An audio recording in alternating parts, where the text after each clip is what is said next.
ودرج والحمد لله الذي بيده مفاتيح الفرج يا فرج. السلام علیکم ورحمۃ اللہ وبرکاتہ. میرے پروگرام مارننگ وتھ قرآن کے سیگمنٹ 1 ورڈس 1 ڈے میں آپ کو خوش آمدید کہتی ہوں. ہم نے سٹارٹ کی ہوئی ہے سورۃ بقرہ چیپٹر نمبر 2 ورس نمبر 112. اللہ تعالیٰ سے دعا ہے کہ اللہ تعالیٰ ہماری اس کوشش کو قبول کرے اور ہمیں قرآن کے ساتھ جوڑے. ہم میں سے ہر کوئی رسول اللہ صلی اللہ علیہ وسلم کی محبت کا دعویٰ کرتا ہے اور ہم سمجھتے ہیں کہ ہمارے نبی کا بہت اعلیٰ مقام ہے، اور جتنا ہی اعلیٰ آپ صلی اللہ علیہ وسلم کا مقام ہے اتنی ہی اعلیٰ ذمہ داری تھی، اور اتنی ہی اعلیٰ ذمہ داری انہوں نے ہمارے اوپر بھی عائد کی. اور وہ کیا ہے؟ وہ ہے بلغوا انی ولو آیا. اگر مجھ سے ایک آیت بھی سنو تو اسے دوسروں تک پہنچا دو. یہ ذمہ داری ہمارے اوپر عائد ہوتی ہے. اگر ہم نہیں پہنچاتے تو ہم اللہ کے ہاں اس چیز کی ہم سے باز پرس ہوگی، ہم جواب دہ ہیں. تو یہی سوچ ہے جس کو مد نظر رکھتے ہوئے ہم نے قرآن سمجھنے اور سمجھانے کا یہ سلسلہ شروع کیا ہے. اللہ تعالی ہمیں قرآن سے جوڑے، اور بلا شبہ یہ اللہ کا کلام ہے تو اللہ ہی اس کو لوگوں سے جوڑتا ہے، وہی ہمارے دلوں میں یہ ڈالتا ہے، اس کی محبت ڈالتا ہے.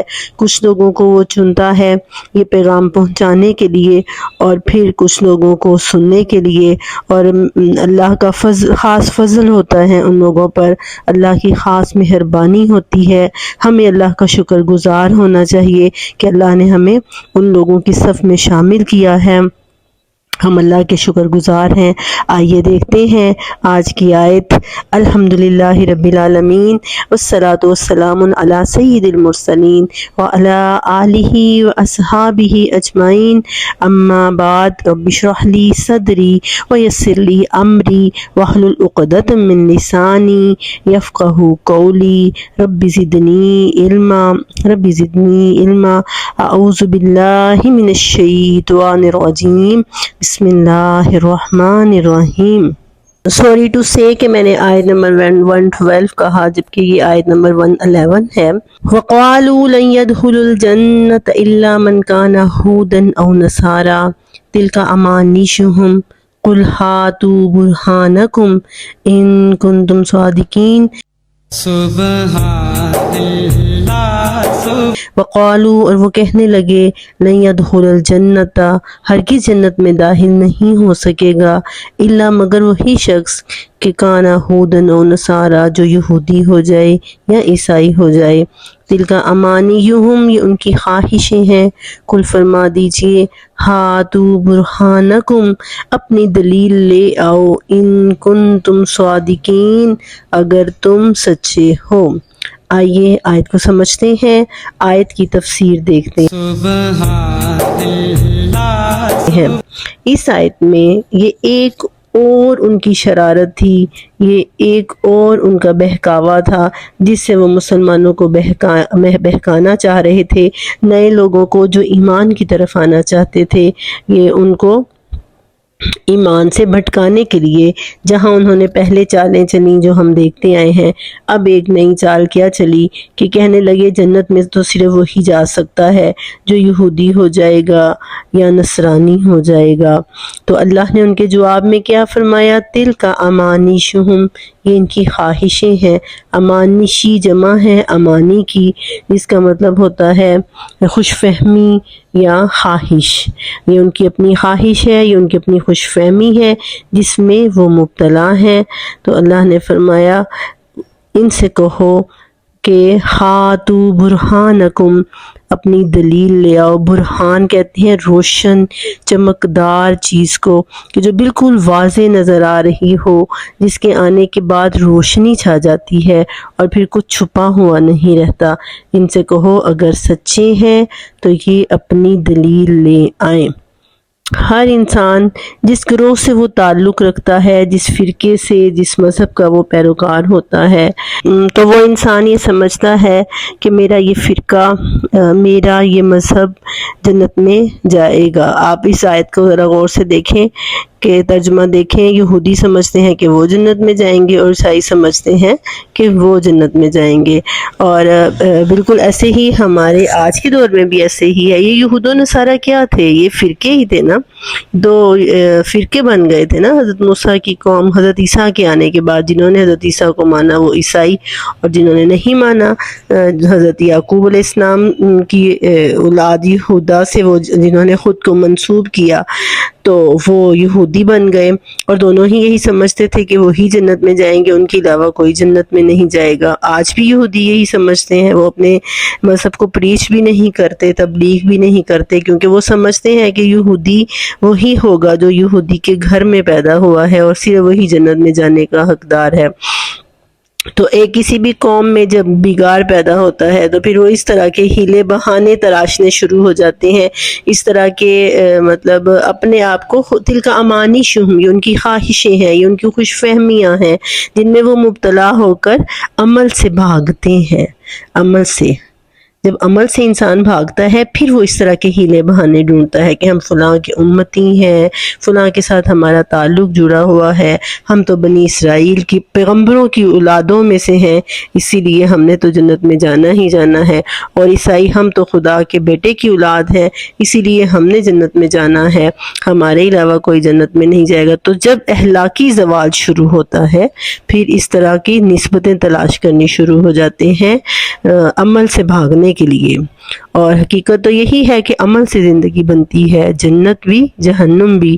یہ حاکی اپنی فطرت میں نہ نوری ہے نہ ناری، یعنی کہ ہماری فطرت میں عمل نہیں رہا، اسی لیے ہم عمل سے بھاگنے کے لیے ایسے ہیلے بہانے تلاش کرتے ہیں. یہاں پر ایک قابل غور بات دیکھیے کہ پہلے لوگوں نے جو اعزاز اپنی محنت سے حاصل کیے تھے، صحابہ اکرام، تبع تابعین، بڑے بزرگان دین، محنت کر کے انہوں نے علم حاصل کیا، انہوں نے دین پر کاربند رہے، دین سے محبت کی، تقوی اختیار کیا، اور پھر ساری زندگی دین کی دعوت و تبلیغ کا کام کرتے رہے. اور اس کے بعد میں آنے والے لوگ انہوں نے محنت کرنا چھوڑ دی اور پہلے لوگوں سے نسبتیں جوڑنے کو ہی دین سمجھ لیا. پہلے لوگوں سے نسبتیں جوڑنے کو انہوں نے دین سمجھ لیا. جیسے حضرت ابراہیم کے بعد جب لوگوں میں بگاڑ آیا تو انہوں نے حضرت ابراہیم کی مورتیاں بنانی شروع کر دی، اور پھر اس طرح سے مورتی پوجا شروع ہوئی ان کی نسبتوں کے ساتھ. تو جب انسان زوال کا شکار ہونا شروع ہوتا ہے تو پھر اس طرح کے بگاڑ اس میں آتے ہیں. اس میں سب سے پہلا یہ ہے کہ وہ عمل سے بھاگنا شروع ہو جاتا ہے، عملی زندگی سے وہ بھاگنا شروع ہو جاتا ہے. تو اللہ تعالیٰ نے اگلی آیت میں کیا فرمایا؟ قُلْ هَاتُوا بُرْهَانَكُمْ، ان سے کہو اپنی دلیل لے آؤ، علم لے کے آؤ. آج دیکھیں، غور کریں، ہمارے ہاں بالکل یہی چیز ہے. ہم مسلمانوں کے اندر ہم میں سے ہر فرقہ یہ سمجھتا ہے کہ میں حق پہ ہوں اور ہم جنت میں جائیں گے. سنی سمجھتے ہیں، بریلوی سمجھتے ہیں وہ جنت میں جائیں گے، دیوبند سمجھتے ہیں وہ جنت میں جائیں گے، شیعہ سمجھتے ہیں وہ جنت میں جائیں گے، وہابی فرقے کے ماننے والے سمجھتے ہیں وہ جنت میں جائیں گے. لیکن جنت میں جا کر جب دیکھیں گے کہ سب ہی آخر جنت میں آ گئے ہیں تو پھر حیران رہ جائیں گے.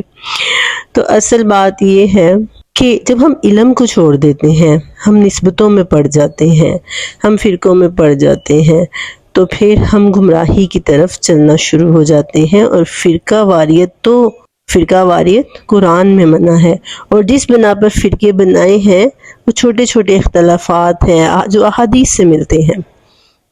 احادیث تو بعد میں آتی ہیں، قرآن پہلے آیا. تو قرآن سے چیز منع ہے، وہ ہے فرقوں میں نہیں پڑھنا. اللہ نے کہا علم لے کے آؤ. اب ہم جب کوئی عقیدہ اختیار کرتے ہیں، ہمارے ہاں اس بات کو تو چھوڑ دینا کہ مسلمان کے گھر میں پیدا ہونے والا مسلمان اور عیسائی کے گھر میں پیدا ہونے والا عیسائی، اس بات کو تو چھوڑ، سنی کے گھر میں پیدا ہونے والا سنی ہوگا، وہابی کے گھر میں پیدا ہونے والا وہابی ہوگا. وجہ کیا ہے؟ وجہ ہے علم حاصل کرنے کے، مذہب کو اختیار کرنے کے، کسی فرقے کو اختیار کرنے کے دو ذرائع ہوتے ہیں. ایک ہوتا ہے عقیدت، محض نسبت، اور دوسرا علم. عقیدت جیسے حضرت محمد صلی اللہ علیہ وسلم کی ہم عاشق ہیں، ہم عاشق رسول ہیں، ہم ان کی احادیث کو سمجھتے ہیں نہیں سمجھتے یہ بعد کی بات ہے. لیکن ہم سب سے بڑے عاشق ہیں، ہم توہین تو برداشت ہی نہیں کر سکتے۔ یہ ہمیں کہاں سے آیا؟ یہ ہمارے اندر کی عقیدت ہے۔ فلاں بہت بڑے بزرگ ہیں، ہمیں کوئی علم نہیں، بس ہمارے اندر ہم نے اپنے بڑوں سے ان کی عقیدت کرنا سیکھی ہے، اسی لیے ہم کر رہے ہیں۔ تو یہ جو محض عقیدت کی بنا پہ کوئی مذہب اختیار کیا جاتا ہے وہ گمراہی ہے، وہ گمراہی کی طرف لے کر جاتا ہے۔ لیکن جو علم حاصل کر کے اختیار کیا جاتا ہے وہ انسان کو ہدایت کی طرف لے کر جاتا ہے۔ اسی لیے تو اللہ تعالیٰ نے فرمایا قُلْ ہَاتُوا بُرْہَانَکُمْ اِن کُنتُم صادقین، ان سے کہو اگر تم سچے ہو تو اپنی دلیل لے کر آؤ۔ اور دلیل کب آتی ہے؟ آرگومنٹ، دلیل، کوئی ثبوت کہاں سے آتا ہے؟ بلا شبہ علم سے آتا ہے۔ جو کوئی برائی کرے گا مَن یعمل سوءا یجزا بہ، جو کوئی برا کام کرے گا اسے اس کا بدلہ مل کر رہے گا۔ یعنی صرف کسی کی نسبت کی وجہ سے وہ جنت میں نہیں چلا جائے گا، وہ کسی بھی فرقے سے، اگر آپ مسلمان ہیں تو صرف اس وجہ سے جنت میں نہیں چلے جائیں گے کہ آپ مسلمان ہیں، گناہوں کی سزا پانے کے بعد ہی آپ جنت میں جائیں گے۔ تو اسی لیے علم ضروری ہے، اور یہ آیت ہمیں اسی چیز کی طرف بلا رہی ہے کہ یہود و نصارہ کے مسلمانوں کو یہ کہا گیا کہ ان کی باتوں میں نہیں آنا، ان سے کہو کہ دلیل لے کر آؤ۔ اور آج بھی یہی بات ہمارے لیے ہے کہ سب سے پہلے قرآن ہے، پھر اس کے بعد احادیث ہے۔ نبی پاک صلی اللہ علیہ وسلم کی احادیث ہی ہمیں قرآن کو سمجھنے میں مددگار ثابت ہوں گی۔ آپ دیکھیں 4 فرقے ہیں نا ہمارے ہاں، امام شافعی ہے، امام احمد ابن حنبل ہیں، امام ابو حنیفہ ہیں اور امام مالک ہیں۔ اب وہ لوگ کیا کہتے تھے؟ انہوں نے ریسرچ کی، انہوں نے تحقیق کی، وہ ایک تحقیق اور ایک ریسرچ سامنے لے کر آئے، لیکن وہ یہ کہتے تھے کہ ہماری ریسرچ کامل نہیں ہے، اگر آپ کو ہمارے کسی قول کے خلاف حدیث ملے، یعنی حدیث کچھ اور کہہ رہی ہو اور میں نے کچھ اور کہا ہو، تو میری اس بات کو دیوار میں مارنا ہے، میری بات کو اہمیت نہیں دینی، میری بات کو آپ نے پھینک دینا ہے، دیوار میں مارنا ہے آپ نے، اور نبی پاک صلی اللہ علیہ وسلم کی حدیث کو اہمیت دینی ہے۔ لیکن یہی تو ہے آج ہمارے زوال کی وجہ کیا ہے؟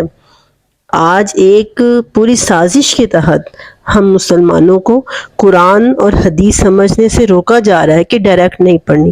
بھئی عیسائی، یہودی ڈائریکٹ قرآن کا ترجمہ پڑھ کر مسلمان ہو رہے ہیں، عیسائی بہت بڑی تعداد میں، ہندو، بدھ مت قرآن کا ترجمہ پڑھ کے وہ مسلمان ہو رہے ہیں، اسلام کی طرف آ رہے ہیں، اور ہم مسلمان ہو کر قرآن نہیں پڑھ سکتے۔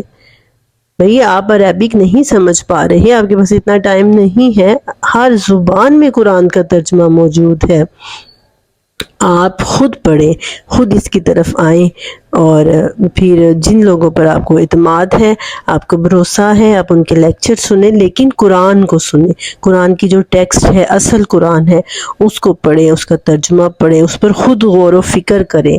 یہ آیت ہمیں غور و فکر کی دعوت دیتی ہے، قُلْ ہَاتُوا بُرْہَانَکُمْ۔ تو اس آیت سے آج ہم نے کیا سیکھا؟ اپنے لیے ہم نے کیا اصول لیا؟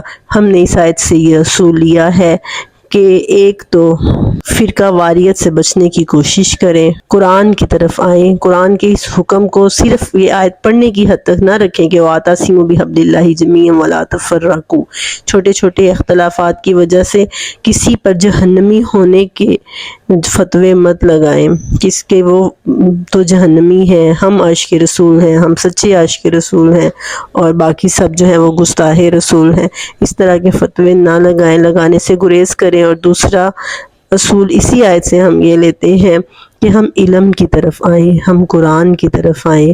اللہ سے دعا ہے کہ اللہ تعالی ہمیں قرآن کے ساتھ جوڑ دے، ہمیں قرآن سے ہدایت پانے والوں میں شامل کرے، آمین۔ وآخر دعوانا ان الحمد للہ رب العالمین۔